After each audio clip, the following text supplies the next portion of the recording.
Nasubukan mo na bang magluto ng homemade tocino? Kung hindi pa, para sa'yo ang video ito. Dahil dito ay magluluto tayo ng homemade tocino. Simulan na natin ating pagluluto. Mayroon nga tayo ditong karning baboy. Ang ginagamit natin dito yung parting kasim. Ito kasi yung part na mayroong taba sa kamay laman. Ang ginawa ko lang dito ay hiniwa ko lang ito maninipis katulad na nakikita nyo. Ang gagawin naman natin dito sa part nito ay imamarinate muna natin ito. Nang inilagay ko nga itong ating toyo at sinundan ko naman nitong ating ketchup. Pero kung wala kayong ketchup, okay lang naman gumamit dito ng food color. Gamitin nyo lang yung pula. At maglalagay na din tayo dito ng bawang. Sinundan ko naman nitong ating black pepper powder.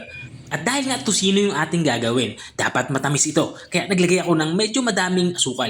Pulang asukal yung ginagamit ko dito. Pero pwede kayong gumamit ng puti. Okay lang naman yan, walang problema yan. Matapos kong mailagay yung asukal, ay haluin na natin ito na maigi para magsama-sama na yung mga pampalasa natin inilagay. At kung nakikita nyo, yung consistency ng ating ginagawang tocino ay hindi naman nagkakalayo sa ating mga nabibiling commercial na tocino. Matapos nga natin itong mahalo na maigi, ay tabi muna natin to. Mas maganda na i-marinate nyo to overnight para siguradong malasa. At makalipas nga ng magdamag ay dito sa parting ito ay magsisimula na nga tayong magluto. Nagpainit na nga tayo dito ng mantika at nang umiinit na ilalagay na natin itong ating na-marinate na tocino. Gumamit na nga ako dito ng pansipit at inilagay ko na nga itong ating mga na-marinate na tocino.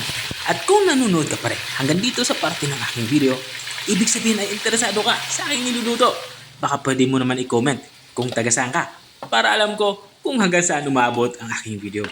Matapos natin mailagay lahat ng ating lulutuing tocino ay tatakpan natin to. Ginagawa natin to para lumabas yung tubig na nanggagaling dito sa ating karning baboy. Medyo matubig kasi itong ating karning baboy. Kumbaga natural na yan sa karning baboy na nagtutubig. At makalipas kung ang pakuluan ito ng bahagya ay tatakpan ko ulit ito. Dito naman para maluto ng tuluyan at lumambot itong ating karning baboy. Makalipas ng ilang minuto pa ay binuksan ko na nga ito. Dito naman sa parte ito ay tuloy-tuloy lang tayo sa ating paghahalo. Ginagawa natin yan para hindi naman dumikit itong ating nilulutong tocino dito sa ating kawali. Ang gusto natin ma-achieve dito ay mag-evaporate lahat ng tubig na galing dito sa ating tocino at mantika na lang yung matira. Kumbaga ipiprito natin to sa sarili ng mantika. At tuloy-tuloy na tayo sa paghahalo hanggang sa ganito na maging itsura niya. So nakikita nyo halos maiga na nga yung sabaw at mantika na yung lumalabas dito sa ating tocinong niluluto. Yung gusto natin mangyari, yung maprito itong ating tocino sa mantikang natira.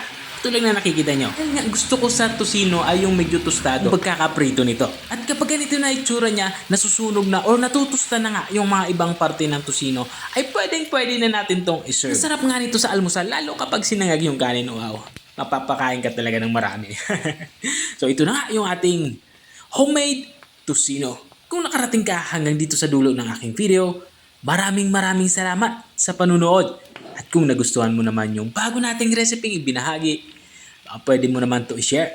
O siya, hanggang dito na lang ako. Kita-kita ulit sa mga susunod kong mga videos. Paalam! Bye-bye!